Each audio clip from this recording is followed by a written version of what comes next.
Hey nerds, 'tis I, your friendly neighborhood witch. Guess what? I'm gay. I bet you can tell by my very obviously straight art I draw on Instagram, which you should follow if you aren't already, because while I don't post consistently, I will post eventually. Throughout my whole existence, I've been a hopeless romantic, and I've sought after a romance that could rival even the sappiest fanfic author's imagination. But I'm also me, and me is a has a crush on pixels kind of gal. So, as the title says, I'll be discussing my top 5 husbands and exposing myself for your entertainment. And I know it might seem hetero for now, but I promise I have had so many crushes in my life. Just in my childhood alone, I was absolutely fiend in for certain characters. But those are stories for another time. For now, my little witchlings, sit down, shut up, and open your ears because it's time to talk husbando. Also, probably spoilers for things. I'll better list them in the description, but I'm just going to be talking out of my butthole without any warnings in the video. So, this is your warning now to close your ears if you want to avoid the spoils. To start the countdown, we'll introduce husband number 5, which is Prince Canute from the anime series Vinland Saga. So hear me out. I don't actually know what the widespread opinion of His Highness is, and I really don't care because my opinions of him are he's baby, he's so boy, he's literally just a guy who put him in these situations because we really need to have a word, but also bless because this, these men are two completely different men, but oh boy, do I love them both the same. What can I say? I just love a character that does that character development thing, especially one like Prince Canute, who proved his might entirely on his own terms. Plus, just look at those luscious locks. Are you kidding me? Not to mention, he debuted in the most drip any of these little rascals have ever seen in their lives. The helmet, the cape. Slap him on a pink carpet and call it the Met Gala because, by Jove, he's done it. Alas, he is only my 5th because he has not been with me long, but you bet your bottom dollar I will cherish this boy forever. Good morning, freaks. It's 1 in the morning, and this is Editing Bruja, here to tell you that Vinland Saga Season 2 is finally out on Netflix, and it has been for a little bit of a while, and I still have not seen it. And yes, I know that Prince Canute has a beard now, and no, I don't know how to feel about it. Thank you.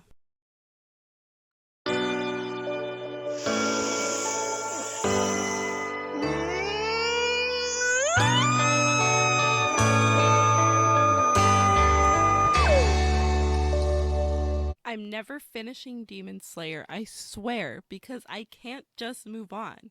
You had to have known this was coming, right? If it wasn't Tengen, it had to be Rengoku. Listen to me. Listen to me. How can you not?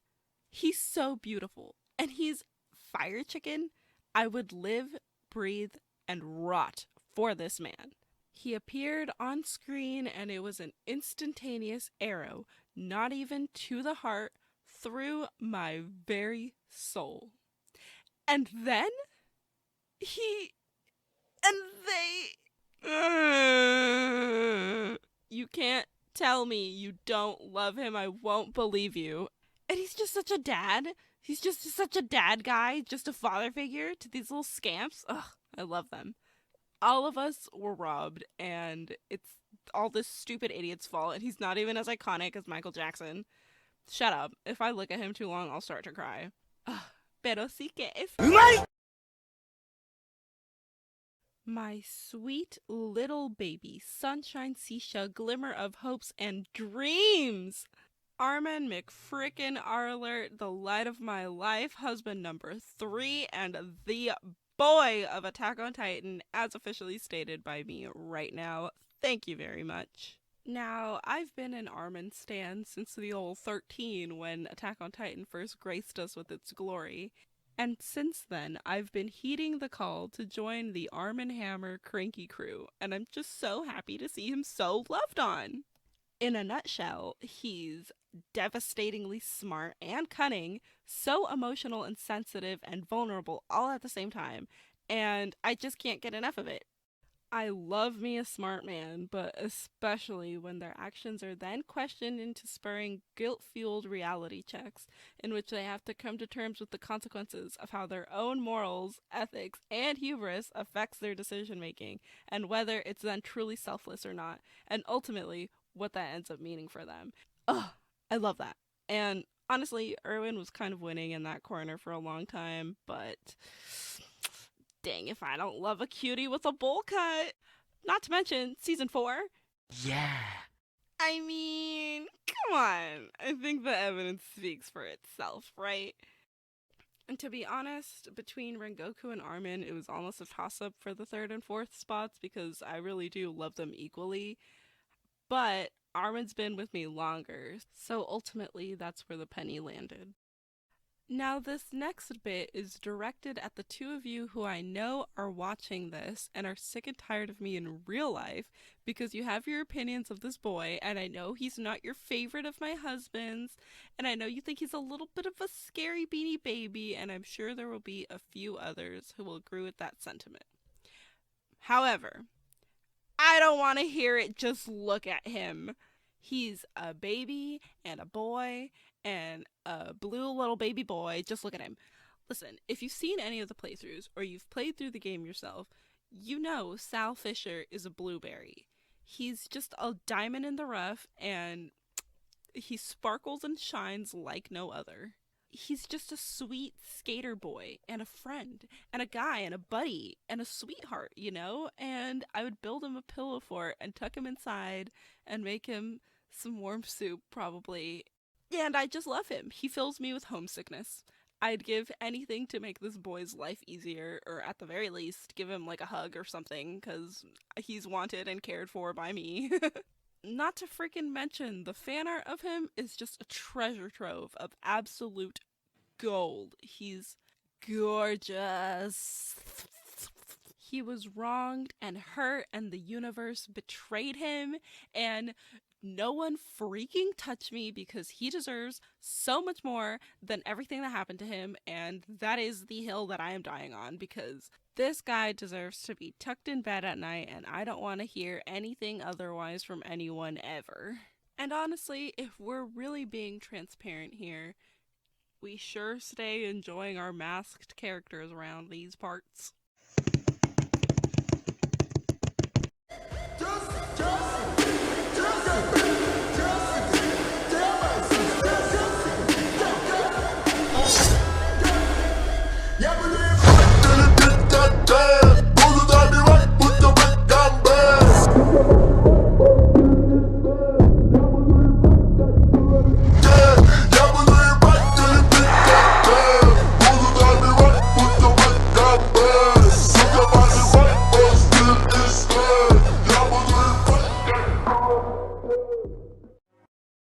Anyone who knows me personally has probably already seen this one coming since the start of the video, honestly, because I know that Gaara has always been my comfort character. Listen, this isn't news to you, and we both know how cringe I have been about the Kazekage. So get buckled up and ready for more, because to you lucky duckies who don't know, you sure are about to. In true Naruto fashion, I want to tell you my rich and dramatic backstory with the one and only Gaara of the Sand. When I was a stinky baby, I followed my older siblings around everywhere and copied everything they did.